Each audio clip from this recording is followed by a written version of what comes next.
আসসালামু আলাইকুম গাইস, সবাই কেমন আছেন? আশা করি সবাই ভালো আছেন। সবাইকে জানাই রমাদান মুবারক। অনেকদিন পর আপনাদের মাঝে আবার চলে আসলাম। আজকে আপনাদের সঙ্গে শেয়ার করব ডিম ফুলকপির বিরিয়ানি। সো গাইস, আমার রান্নাটি উপভোগ করুন। রান্নার জন্য এখানে আমি নিয়েছি ফুলকপি, আলু। প্রথমে ফুলকপি আলুগুলো ভাপ দিয়ে নিলাম, এরপর ডিম সিদ্ধ করে ছিলে নিয়েছি। এখানে বাসমতি রাইস নিয়েছি 1 কিলো। তারপর ফুলকপি আলুগুলো ভালো করে ভেজে নিব,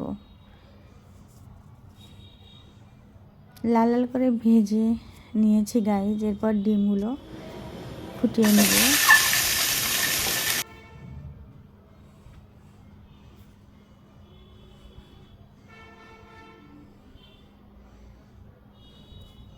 এরপর ডিমগুলো উঠিয়ে নিব। এরপর ফ্রাই প্যান দিয়ে দিব চুলার উপর। পরিমাণ মতো তেল দিয়ে দিলাম। এখানে একটু কাঁচা জিরা দিয়ে দিব।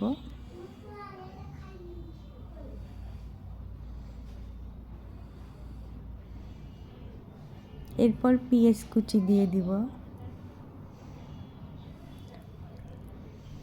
এরপর একটু আদা বাটা, রসুন বাটা দিয়ে দিলাম গাইস। এরপর সব মশলাগুলো দিয়ে দিলাম।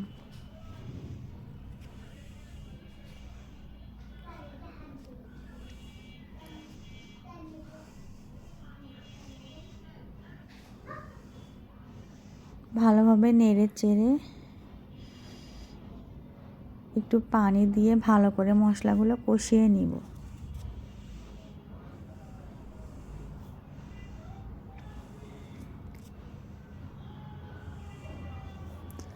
এরপর দিয়ে দিলাম গরুর চর্বি।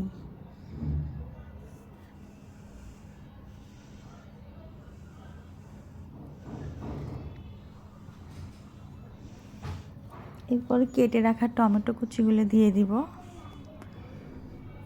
আবারও ভালো করে নেড়ে চেড়ে নিব।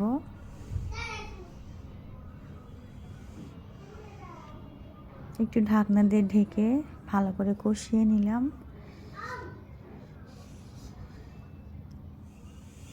এখানে আমি নিয়েছি গাইস বাসমতি চালটা 1 কেজি।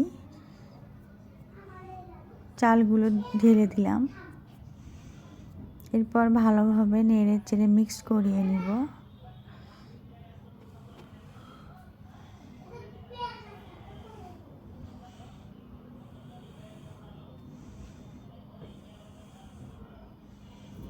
গাইস, এখানে আমি দুধ দিয়ে দিলাম 1 কাপ।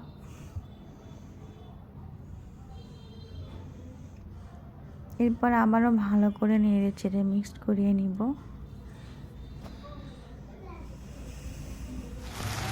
এরপর সামান্য একটু চিনি দিয়ে দিলাম। এটা দিতেও পারেন, নাও দিতেও পারেন।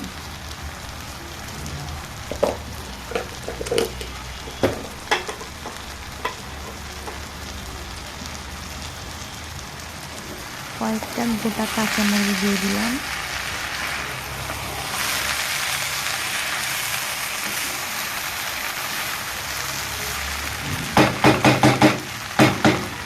এখন পরিমাণ মতো পানি দিয়ে দিব।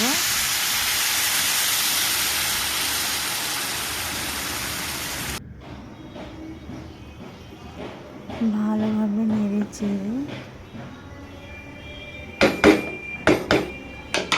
এর ভিতর ভেজে রাখা ডিম, ফুলকপি এগুলো দিয়ে দিলাম।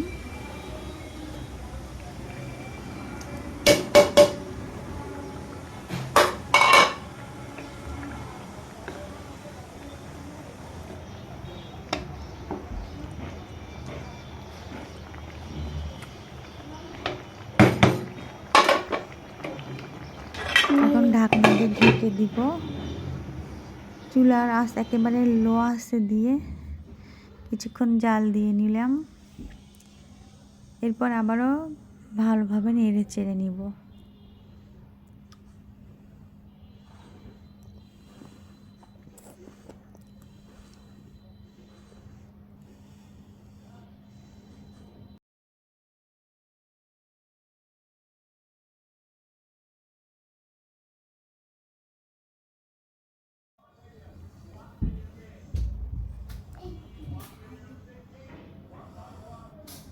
আবারও ঢাকনা দিয়ে ঢেকে কিছুক্ষণ দমে রাখিয়ে দেব। ফ্রাই প্যানের ফুটাটা বন্ধ করে দিলাম।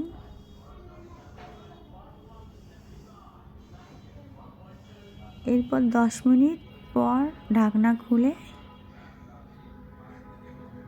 হয়ে গিয়েছে গাইজ আমার ডিম ফুলকপির বিরিয়ানি।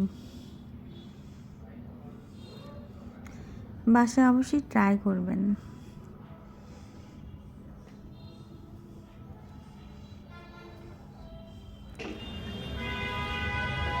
সো গাইজ সবাই ভালো থাকবেন, সুস্থ থাকবেন।